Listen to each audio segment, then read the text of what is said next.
Good morning. Welcome to Amir 5858. I am Amir Putnam. I am thankful to all international news resources and my team. Following are the news which have been reported by American, Canadian, European, Asian, African, and Australian channels, and of course AFP, AP, and Reuters news agencies. Now the news headlines. Cancer risk in LGBT community and their treatment. American domestic workers and their deep problems. Spring migration season of birds. In Switzerland, 90 countries supported Ukraine. China and Russia were not invited in this summit. 8 Israeli soldiers died in an explosion in southern Gaza. Hajj is coming to end in Mecca. Protest against far-right party in France. Princess of Wales appeared in public. Foreign interference in Canada.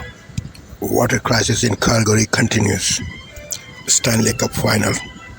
Israel says it will not operate during day in Gaza. Now the news in detail.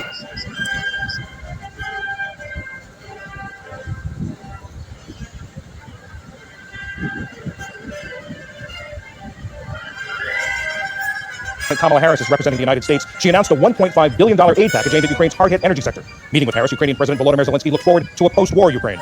We are here today for the sake of diplomacy, and Ukraine has always believed in the power of diplomacy. War is not our choice, it's Putin's choice. National Security Advisor Jake Sullivan called a proposed Russian deal to end the war a completely absurd vision. The Israeli military says 8 soldiers died in an explosion in southern Gaza today, the second deadliest attack on Israeli forces of the war. In Gaza, families are preparing for a bleak Eid al-Adha tomorrow, one of the most important festivals in the Muslim calendar. It's usually celebrated with big family meals and gifts for children, but this year there's only war, hunger, and misery. The holiday marks the end of the Hajj, which peaked today with nearly 2 million Muslims gathering on a sacred hill in Saudi Arabia for a day of worship. The Hill of Mercy is believed to be the site of the Prophet Muhammad's final speech, known as the Farewell Sermon. Across France, hundreds of thousands of people turned out to protest against a far-right political party in advance of French parliamentary elections. Labor unions, students, and groups fighting racism called for the protest after the right-wing National Rally Party trounced President Emmanuel Macron's centrist party in last week's European parliamentary elections. The first round of snap French parliamentary elections will be held at the end of the month. And Kate, the Princess of Wales, made her first public appearance today since she said she's being treated for cancer. It was at festivities to mark the official birthday celebration for King Charles III, who himself was treated for cancer in January. Kate said in a statement yesterday that she's not out of the woods yet and will continue chemotherapy for a few more months. Still to come on PBS News Weekend, why U.S. domestic workers have fewer workplace protections than other employees, and how the city of Philadelphia is working to protect birds from deadly window collisions. This is PBS News Weekend from WETA Studios in Washington, home of the PBS NewsHour.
With MPs dealing with the fallout of NSICOP's bombshell report and the different conclusions from those who have read it, it's clear foreign interference remains a top issue in Ottawa, and that includes its impact on Canada's armed forces. Our Ottawa Bureau Chief, Mercedes Stephenson, sat down with Canada's top soldier, General Wayne Eyre, to discuss how the military is also a target. Mercedes.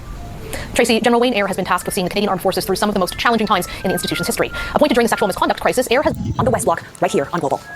In the Middle East, 8 Israeli soldiers were killed in a blast in southern Gaza this morning, making it the deadliest attack on Israeli forces since January. Israeli Prime Minister Benjamin Netanyahu expressed deep sorrow over the deaths, but reiterated that the country must, quote, stick to the goals of the war. The IDF says the soldiers were in an armored carrier when the explosion happened in Rafah, a city that Israel has called Hamas's last major stronghold. The Palestinian militant group claims to have ambushed the vehicle, killing everyone on board. The deaths put the number of Israeli troops killed in Gaza over 300. The Hamas-run health ministry says Israeli bombings have killed some 30 Palestinians in the past 24 hours. At least 15 of those deaths were reported in central Gaza after Israeli forces intensified airstrikes on several suburbs southwest of Gaza City. Dozens are said to have been injured in the strikes. Calgary declared a state of local emergency today as the city's ongoing water crisis continues to get worse. It's now been 10 days since the city reported what it's described as a catastrophic water main break. Now there are signs it could still take weeks before things get back to normal.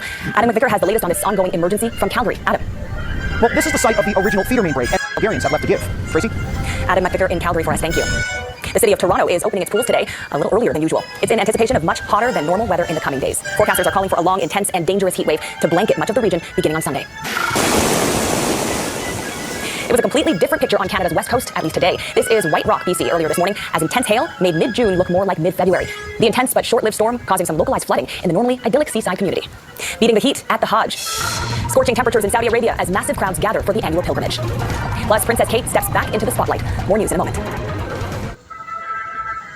Today, I speak to you as a mother, sister, and a child who missing her mother.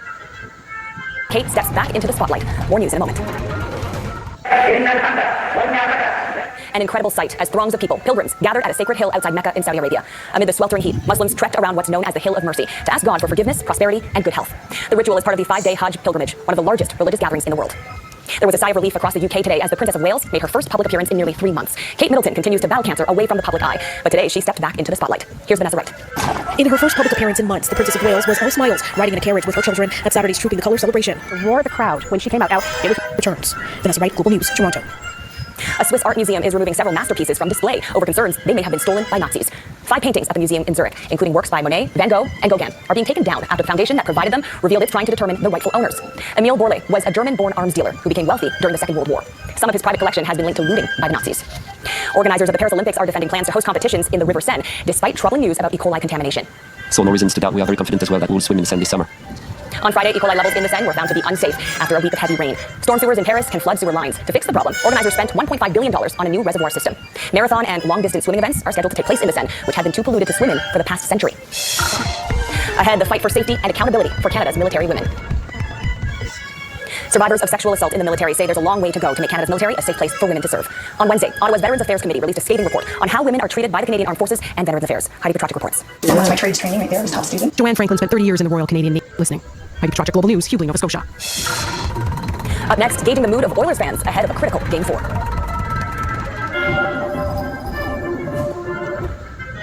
It is do or die for the Edmonton Oilers tonight for Game 4 of the Stanley Cup Final against the Florida Panthers. There's plenty of anxiety, but there is also some hope. And Jeff Semple is in Edmonton with more on how those fans are feeling. Jeff. Tracy, the Stanley Cup is in the building and on the line, but Oilers fans, like their team, know a few things about persevering through adversity. The Stanley Cup Final. True. Jeff Semple in Edmonton for us. Thanks, Jeff. And that is Global National for this Saturday night. I'm Tracy Tong. Tonight's Your Canada is this grain elevator in Sharples, Alberta. We love seeing your Canada, so please keep emailing your photos to viewers@globalnational.com. Thanks for watching. See you again tomorrow.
Borders, Canada, fighting zombie fires on France 24 and France24.com.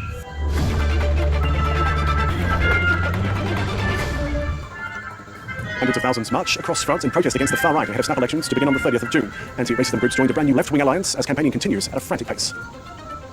Ukraine's Volodymyr Zelensky tells over 90 world leaders gathered in Switzerland that his hopeful international agreement on a peace proposal could bring about an end to Russia's war, but the notable absence of China has somewhat dimmed optimism. And 8 Israeli soldiers are killed in a blast in southern Gaza in the city of Rafah, where Israel is pursuing what it says are the last Hamas battalions. It's the deadliest attack on Israeli forces in months. Coaching France 24, good to have you along here for the Night Watch. First up, mass rallies have taken place in France to protest against the far right as tensions remain high over the snap elections, which are to begin on the 30th of June. Police said over 250,000 came out across the country, with unions putting the figure at well over twice that number. In Paris, anti-racism groups joined unions and a brand new left-wing alliance as campaigning continues at a frantic pace. Here's what some of them have to say. It's something quite frightening. On a personal level, my family has an immigration background, so when I see certain behaviour or looks, it feels like you don't recognise your own France anymore. All it takes is for people who didn't take part in previous elections to do so. They'll decide. The last election saw a 50% turnout, so half of the French people didn't vote. So people need to go and vote. They should make a conscious choice to avoid waking up with a bad hangover on July the 8th. Prime Minister Gabriel Attal has unveiled the government's campaign platform. On Saturday, he repeated that the Renaissance Party of President Emmanuel Macron is the only one capable of increasing wages and restoring purchasing power to the French people. And the extremes, for the left or right, he said, would destroy around 1 million jobs. Take a listen. We are committed to raising pensions by the rate of inflation. I want to tell you we're the only credible ones to present this, because the others, the opposition, the extremes, what are they proposing? A return to unfinanced retirement at 60, which would necessarily mean lower pensions or higher taxes, but in any case less purchasing power. It's an unrealistic and unworkable plan. I'm here to put forward credible finance proposals. The French people know this. What we're proposing is clear, credible and financed. Left-wing parties, meanwhile, say they've set aside differences over the wars in Gaza and Ukraine, among other issues, in a joint bid to stop the far right from running away with the election. The cracks have already appeared within the so-called New Popular Front after the far-left France Unbowed party named an MP convicted for hitting his spouse on his ticket, while another 5 MPs were excluded for criticising the leader, Jean-Luc Mélenchon. Charlie Sitbon tells us more. The New Popular Front alliance rests on a principle. In every district, all of the leftist parties have to back one common candidate in the general election. Friday evening, the France Unbowed Party released its list of candidates, which its partners would have to support. One name emerged, Adrien Quatennens, a sitting MP who was convicted for hitting his spouse. Meanwhile, several key MPs were missing from the list. They had all criticized the party's leadership in the past, calling for more democracy. The parties of the alliance have decided the Popular Front would back outgoing MPs, with some exceptions. We have backed our outgoing MPs except for one, due to sexist or sexual violence. They have done the opposite, and that is not possible. Other leftist party leaders have criticized France Unbowed's decision not to present so-called rebel MPs. The Socialist Party leader said that this was a scandalous move he is trying to reverse. Within the party itself, some MPs have also called to reconsider what has been described as a purge, and to avoid fractures in the fresh alliance 2 weeks ahead of the historic vote. Well, leaders have gathered in Switzerland to offer their support to Ukraine at the Peace Summit in Lausanne, with leaders from over 90 states present. Ukrainian President Volodymyr Zelensky said he was hopeful of reaching international agreement on a peace proposal, which he could then take to Russia in a bid to end the war. But the notable absence of China has somewhat dimmed optimism. Take a listen to Zelensky.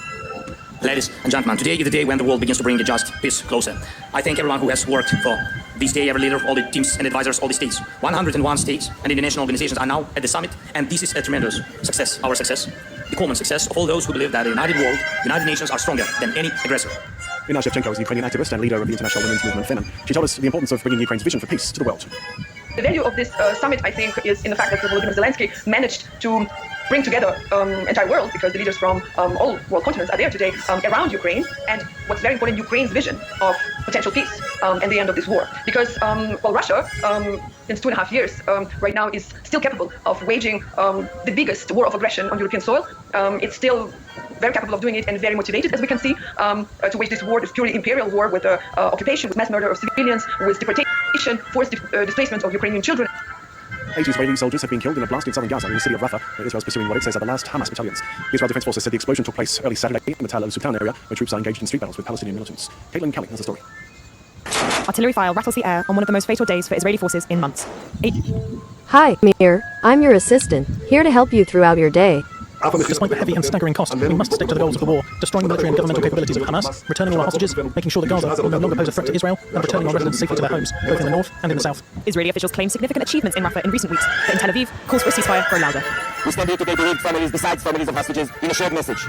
We can't live in this reality for a long time. If today 8 soldiers killed, more will get killed. The next day, the day afterward. Although 4 hostages were rescued last weekend, Israeli officials on Saturday admitted they could not return all the remaining captives this way.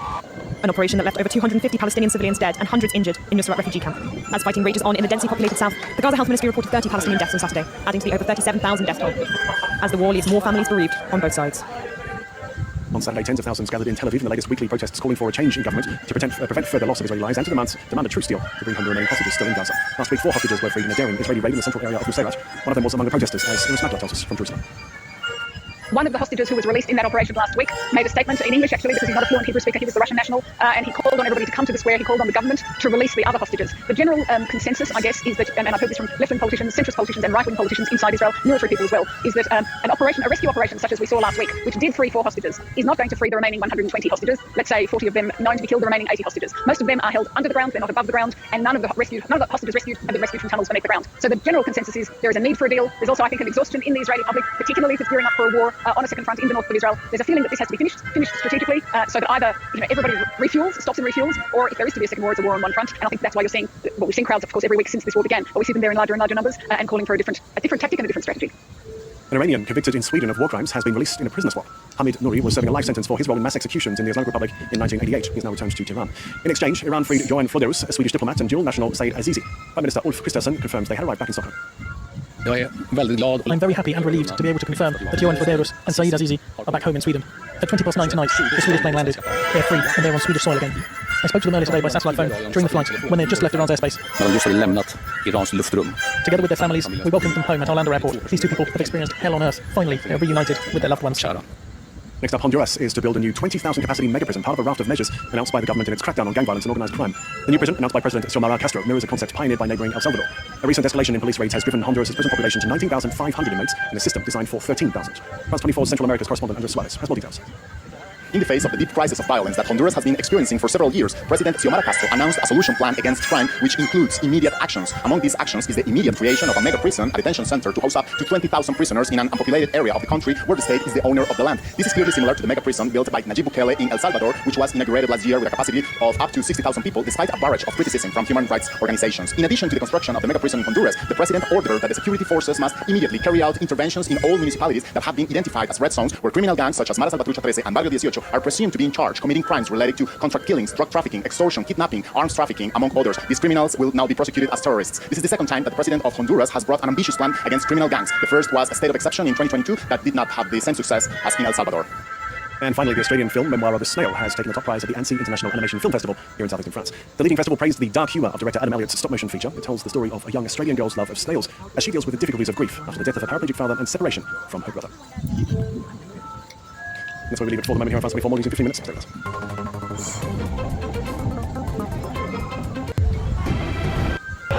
The Chinese Premier arrives to protest at the Adelaide Zoo, promising 2 new pandas on his first official engagement in Australia. The Princess of Wales makes her first public appearance since her cancer announcement at the King's official birthday parade in London. Global leaders gather for peace talks in Switzerland after slamming the Russian president's terms for a ceasefire in Ukraine. Putin should switch from the language of ultimatums to the language of the world majority. And tears and triumphs. 44 athletes to represent Australia in the Paris Olympic swimming squad. Hello and welcome to ABC News. I'm Ruby Cornish. Chinese Premier Li Qiang is in Adelaide today as part of a 4-day diplomatic visit to Australia. He spent the morning with Adelaide Zoo's giant pandas, where he announced the zoo will receive 2 new pandas when longtime residents Wang Wang and Funi return to China later this year. Reporter Stephanie Richards has more. The Chinese Premier Li Qiang was at Adelaide Zoo this morning and he announced that Adelaide Zoo's giant pandas Wang Wang and Funi will return to China in November. He said Zoos SA would get to select 2 new giant pandas to replace Wang Wang and Funi as part of the Chinese government's giant panda breeding program. Now, we don't know when those new pandas will come or how much they'll cost the Australian government. But Wang Wang and Funi, they're certainly popular exhibits here at Adelaide Zoo. They came in 2009, but despite the best efforts of the zookeepers here, they were unable to successfully breed. They are seen, though, as a symbol of the diplomatic ties between Australia and China. But when the Chinese leader came here to Adelaide during the first visit of a Chinese premier since 2017, he did receive a mixed reception. There were dozens of people out in support of the Chinese government, but there was an equal number of protesters as well, protesting against what they say were human rights breaches in the hands of the Chinese government. And what's next on Mr. Lee's itinerary? So Premier Li is now heading to McGill Estate Winery. He'll be there talking about some of the tariffs that were lifted on the Australian wine industry. When the Chinese government lifted those heavy tariffs, it was seen as a bit of a lifeline for an industry that has really struggled with global oversupply.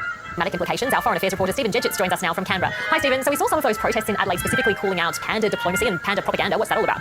Well, this is a view that you'd find amongst many critics of China. They argue that panda diplomacy, such as it is nothing more than a distraction from what they see as widespread and horrific. Were called to a unit complex in Manly after reports of an assault. Stephen Jedgetts in Canberra, thank you. A man has been charged with the murder of 59-year-old Guy Hames on Sydney's northern beaches earlier this year. In February, police were called to a unit complex in Manly after reports of an assault. They found a man with serious head injuries who died in hospital about 2 weeks later. Last night, a 41-year-old man was arrested in Greenacre and charged with 3 offences, including murder. He was refused bail to appear in court today. A 60-year-old woman will face court today charged with murder after a man's body was found in a home in northwestern Sydney. Police were conducting a welfare check at a home in Epping when they made the discovery. The woman, believed to be the man's wife, was arrested at the scene. Police are investigating 2 suspicious fires at homes in Melbourne's southwest and outer northwest overnight, which are believed to be linked. Police say a garage was set alight on Woodlands Rise in Harkness shortly after midnight, damaging 2 vehicles. A second garage was also targeted on Gracefield Court in Hoppers Crossing about half an hour later, again damaging a vehicle. No one was injured in either fire. A search for a 2-year-old child and his mother is underway in Victoria after the pair went missing from their Clarinda home 2 days ago. The boy, named Phoenix, is believed to be travelling with his 35-year-old mother, named Pia. Police are appealing for information and have concerns for the welfare of the child. To Europe now, where global leaders have gathered at a mountain resort in the Swiss city of Lausanne to pressure Russia to end its war in Ukraine. While dozens of Kyiv's allies are attending the summit, any success has been undermined by the absence of Moscow's closest partner, China. Europe correspondent Catherine Diss filed this report from Kharkiv in northeast Ukraine. These talks are taking place on the other side of the European continent, far from the front line in Ukraine, but the people here know just how important they are. Even if the outcome of the talks is more symbolic than it is a practical end to the war, it puts the country back on the global agenda after the war in Gaza shifted attention. Ukraine's President Volodymyr Zelensky, as we know, has been highly successful at keeping the country's plight in the hearts and minds of its allies. He's managed to get more than 90 countries and organizations to attend these peace talks. Here he is speaking at the start of the summit. The views, ideas, and leadership of each nation are equally important to us. And everything that will be agreed upon at the summit today, we will witness history being made here. President Zelensky and Western countries had hoped that these talks would show the world that Russia is isolated, but its biggest ally, China, chose not to attend because Moscow wasn't invited. The US President Joe Biden skipped the summit, instead attending a fundraising event back home. He sent his Vice President Kamala Harris instead, and Saudi Crown Prince Mohammed bin Salman and India's Prime Minister Narendra Modi also sent lower-level delegations. The talks have focused on the broader issues that are triggered by war, such as food and nuclear security, and they're hoping to reach a broad consensus, a draft resolution which labels Russia as an aggressor. Switzerland agreed to host the summit at the request of President Zelensky. President Zelensky said that any agreement that's reached at the summit will help inform the peacekeeping process. A day before the talks started, Russian President Vladimir Putin declared that Moscow would cease fire if Ukraine gave up 4 regions in the east of the country and also abandoned its plans to join NATO, something that Ukraine has flatly rejected. The Israeli military says 8 soldiers have been killed in a blast in southern Gaza. The Israeli military says it believes the soldiers were killed after their armoured personnel carrier was struck either by a rocket or a planted explosive. The troops were reportedly returning after an overnight offensive in Rafah, where around 50 Palestinian gunmen were killed. The deaths come as the Israeli government faces international pressure for a ceasefire. Don't let anyone distract you from the simple and clear fact. Despite the heavy and staggering cost, we must stick to the goals of the war. Destroying the military and governmental capabilities of Hamas, returning all our hostages, and making sure that Gaza will no longer pose a threat to Israel. Iran and Sweden have carried out a prisoner swap involving the release of a former Iranian official in exchange for a European Union diplomat and another Swedish-Iranian citizen. The Iranian official, Hamad Nouri, was convicted of committing war crimes over his part in the 1988 mass executions of the Islamic Republic. Tehran responded to his 2019 arrest by jailing 2 Swedish nationals, claiming Nouri had been illegally detained. Swedish Prime Minister Ulf Kristersson said the detained men had faced a difficult time in prison. Iran har fängslat dem båda. Iran has made them both pawns in a cynical negotiation game with the aim of getting Iranian citizen Hamad Nouri released from prison in Sweden. It has been clear all along that the operation would require some difficult decisions. Soon, 2 Swedish citizens land in Sweden and are finally reunited with their relatives. The Princess of Wales has taken part in her first official public appearance since announcing she was being treated for cancer. Catherine joined the rest of the royal family at the annual Trooping the Colour Parade to mark the King's official birthday. A much-anticipated moment. The Princess of Wales. A search is underway for a man missing after a yacht overturned off the coast of Gladstone in central Queensland. Police say the yacht was about 4 nautical miles south of Lady Elliot Island when it activated a distress signal at about 5 o'clock this morning. A search operation involving boats, divers and a helicopter rescued 2 people from the water just after 10 o'clock. An ABC investigation has uncovered allegations of possible malpractice within a Tasmanian hospital. It found mothers had undergone medical procedures and were being medicated without their consent. Many of the women were physically injured and mentally traumatised and are only now speaking out about their experiences. April McLennan reports on what's become the Me Too movement of birth. I was screaming for it to stop. I was actually screaming stop. And they ignored me. A whole room full of people. They just kept going. I was terrified. I'm not sure if it was the fact that I could barely hold myself up, or the fact that I couldn't hold my newborn. For these 2 women, giving birth at the Launceston General Hospital was an unforgettable experience for all the wrong reasons. Days after the birth of her first child, Holly Bennett told hospital staff her baby wasn't feeding. He hadn't properly fed in almost 3 days. She says they dismissed her concerns. I ended up crying non-stop because I thought that there was something wrong and I thought it was all in my head because they were ignoring me. Holly says they offered her antidepressants. She refused them, but says staff gave her a high dose of antidepressants anyway while administering another medication. And when I woke up, I felt like I'd been spiked. I went to get up out of the bed and I had to hold on to everything to get me upright. I had to hold on to the wall to walk to the bathroom. Multiple mothers have told the ABC they were medicated or underwent procedures without consent at the LGH. Oh, it goes by so fast. Georgia Lily still thinks every day about her experience giving birth to her daughter. The best in my first shower. That's my favourite photo. Look at how small she was. The violence and disrespect that we see against women in society is actually infiltrated the birth suite. So those 4 walls of the institution aren't protecting women, and absolutely women are receiving violent and disrespectful maternity services. In a statement, Tasmania's health department said it's committed to providing high quality and safe care to both women and babies. The department said it encourages anyone with concerns to come forward. It said all feedback is taken very seriously. I went from wanting 2 children at least to not wanting to ever go back there again. I suppose the biggest impact is that I will never willingly birth in a hospital again. April McLennan, ABC News. Here's Jared Coote now with your sports news. Kate Campbell has missed out in her bid to qualify for a record 5th Olympic Games at the Australian swimming trials in... This is Asia Now. Hello there, it is 11 a.m. in Singapore, Hong Kong, 8:30 in New Delhi, and 10 o'clock in Jakarta. I'm Yasmin Yonkers. At this hour, Chinese Premier Li Qiang takes his charm offensive to Australia, calling on the 2 sides to shelve differences and focus on economic opportunities. World leaders line up to offer their support at a peace summit for Ukraine, where President Volodymyr Zelensky voices hope of garnering international agreement around a proposal to end the war that he can present to Moscow. And the G7 wraps its 2-day meeting in Italy and releases a statement saying it's deeply concerned about China's industrial overcapacity and support for Russia. The group also confirms a $50 billion loan for Ukraine, tapping on interest from frozen Russian assets in the West.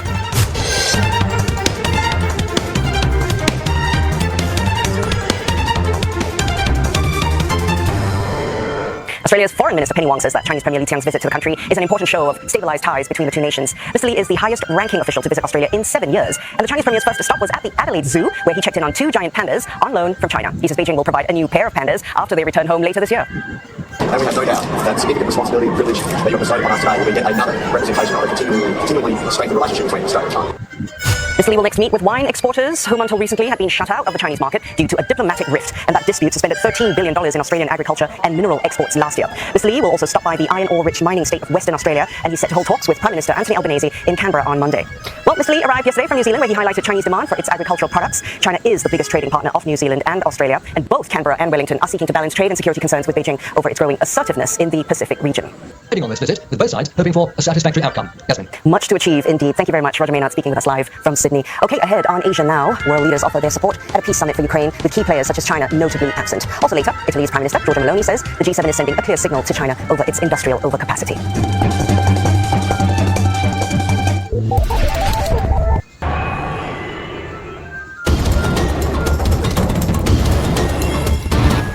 Cyril Ramaphosa pledges to work with politicians across the political spectrum after being re-elected as President of South Africa by lawmakers on Friday. Cyril Ramaphosa pledged to work with politicians across the political spectrum after being re-elected as President of South Africa by lawmakers on Friday. His re-election comes after his African National Congress party struck a dramatic late coalition deal with the main opposition party in August to allow him clinch to a second term in office. Madam Speaker, I want to thank the members of this August House who have voted for me, who through their vote have invested and placed their trust in me. I intend to work with all members, and indeed to work together with even those who did not vote for me, or who did not find their way clear to vote for me. And this is their democratic right. We are all South Africans, and I will serve all and work with even those who did not support me tonight. Ramaphosa secured a second term with the help of lawmakers from the second biggest Democratic Alliance, DA party, and others after the ANC lost its 30 years parliamentary majority in a landmark election 2 weeks ago. Climate change and its impact on food security are among the greatest challenges of our generation. The solution to this issue might well come from the African continent. At Fenoma, a phototyping platform nestled in the heart of Mohammed VI University at Benria, researchers are testing and genetically improving various seeds capable of withstanding extreme temperature variations while retaining their nutritional qualities.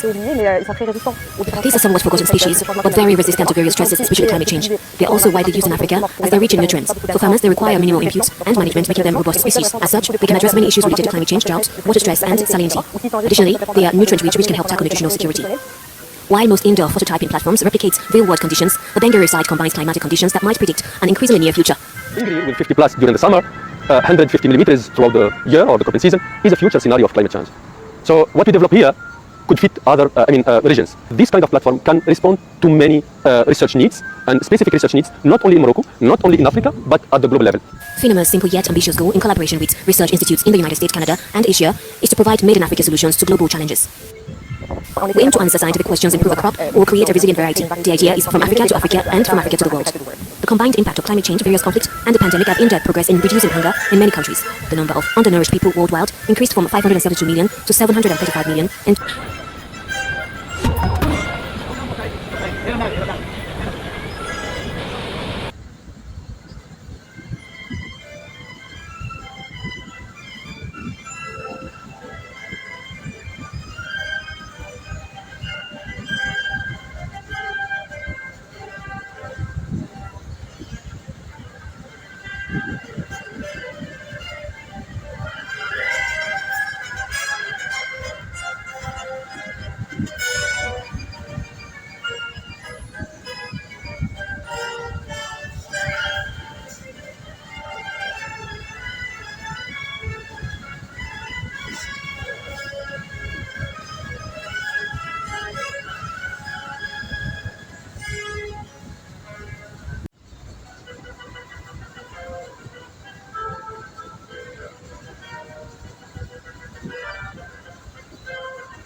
Thank you for watching and privilege of your time. This is Amir Shakil 5858. I am Amir Goodman. Have a good life.